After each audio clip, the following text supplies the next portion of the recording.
Hello മക്കൾസ്, ഇന്ന് നമുക്ക് കുറച്ച് വൈനയിലേപ്പം ഉണ്ടാക്കിയാലോ? നിങ്ങളുടെയൊക്കെ നാട്ടിൽ ഇതിന് എന്താ പറയുന്നത്?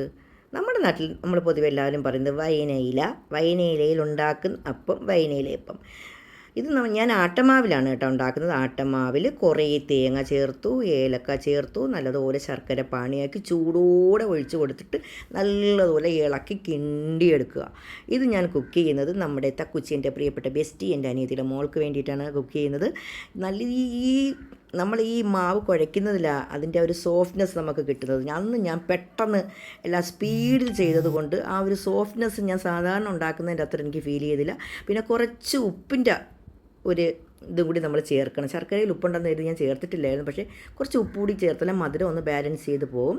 അതിനുശേഷം നമ്മുടെ വൈനയിലെ കുട്ടന്മാരൊക്കെ ഓക്കെ ആയിട്ടിരിക്കുകയാണ്. ഇങ്ങനെ ഫോൾഡ് ചെയ്ത് കൂടെ ആരെങ്കിലുമൊക്കെ ഉണ്ടെങ്കിലുണ്ടല്ലോ എന്തെങ്കിലുമൊക്കെ സംസാരിച്ച് തമാശയൊക്കെ പറഞ്ഞ് ഇങ്ങനെ വൈനയിലേക്ക് ഇങ്ങനെ ഫോൾഡ് ചെയ്ത് അതിലിങ്ങനെ മാവൊക്കെ നിറച്ച് വെക്കുമ്പോഴത്തേക്കും നമുക്ക് ആ ജോലിയുടെ ഒരു ഭാരം അറിയത്തില്ല. മനസ്സിലായോ? ഇതൊരു വലിയൊരു ഇലയായിരുന്നു കേട്ടോ, എത്ര വലിപ്പമുള്ള ഒരു ഇലയായിരുന്നു. അപ്പോൾ അതിൻ്റെ അകത്ത് മാവ് ഇങ്ങനെ നിറയ്ക്കുമ്പോഴല്ലേ നിറച്ചിട്ടും അത് ഫില്ലാവുന്നില്ല. അതുപോലെ തന്നെ ഏറ്റവും ഒരു കുഞ്ഞൂസ് ഇലയുണ്ട്, അതും കൂടി ഞാൻ നിങ്ങൾക്കൊന്ന് കാണിച്ചു തരാം.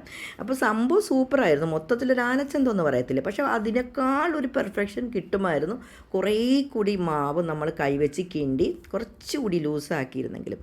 ഇതെൻ്റെ നാത്തൂൻസാണ്. അങ്ങനെ നമ്മൾ രണ്ടുപേരും കൂടെ നിന്നാണ് എൻ്റെ ഇടയ്ക്ക് കുഞ്ഞുങ്ങൾക്ക് സഹായിച്ചിട്ടുണ്ടായിരുന്നു. എൻ്റെ തക്കുച്ചിക്ക് വേണ്ടിയിട്ടാണ് ഇത് മെയിനായിട്ട് ഞാൻ കുക്ക് ചെയ്യുന്നത്. അവൾ കരുനാപ്പള്ളിയിൽ നിന്ന് വന്നപ്പോൾ എൻ്റെ 2-3 കാര്യങ്ങൾ ആവശ്യപ്പെട്ടു. അതിലൊന്നാണ് വൈനയിലേപ്പം. വേറെ 2 ഉണ്ടായിരുന്നു, അത് കുക്ക് ചെയ്ത് കൊടുക്കാൻ പറ്റിയില്ല.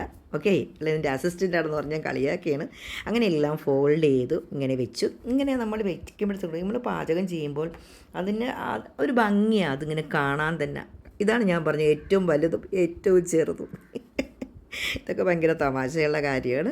അപ്പോൾ ഇതിനെ രണ്ടിനെയും മാറ്റി എല്ലാത്തിനെയും കൂടി ഒരു വലിയ പാത്രത്തിലാക്കി നമുക്കൊന്ന് അതിനെ ആവി കയറ്റിയെടുക്കാം. കുഞ്ഞുങ്ങൾക്ക് കുറച്ചുകൂടി പോയി കേട്ടോ. അവസാനം അതിൽ നിന്ന് കുറച്ച് മാറ്റി വെച്ചിട്ടാണ് പാത്രത്തിലേക്ക് വീണ്ടും വെച്ചത്. എല്ലാം കൂടി വേഗില്ല എന്ന് കരുതിയിട്ട് കുറച്ച് മാറ്റി വെച്ചു. എന്നിട്ട് രണ്ടാമത്തെ ഒരു സെക്ഷൻ കൂടി ആവശ്യമെടുത്തു. അങ്ങനെ കുട്ടപ്പനായിട്ട് നമ്മളെ വൈനയിൽ ചൂടോടുകൂടി കഴിക്കുന്ന ഒരു സുഖമാണ് കേട്ടോ. അങ്ങനെ ഞാനും മോളൂസും കൂടി അതിൽ നിന്ന് 2 ഞാനും എൻ്റെ മോളൂസും കൂടി എടുത്തു, ഫ്രണ്ടിലിരുന്ന് കഴിക്കുകയാണ്. അങ്ങനെ സൂപ്പറായിരുന്ന സംഭവം.